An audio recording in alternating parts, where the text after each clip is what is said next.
အချိန်ရာသီများပြောင်းတွေမူဆောင်ဟောင်းလို့သွားလေရင်မမင်းတယောက်တည်းသာထာဝရမပြောင်းလဲ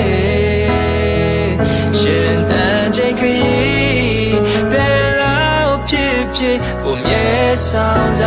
မယ်တစ်ချိန်မှမင်းနဲ့နီးရာမျောလင်းခြင်းကဗျာ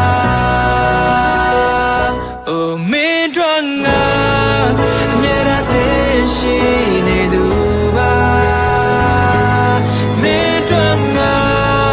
ရင်ခုန်သာမပြောင်းလဲသွားမင်းတို့ငါ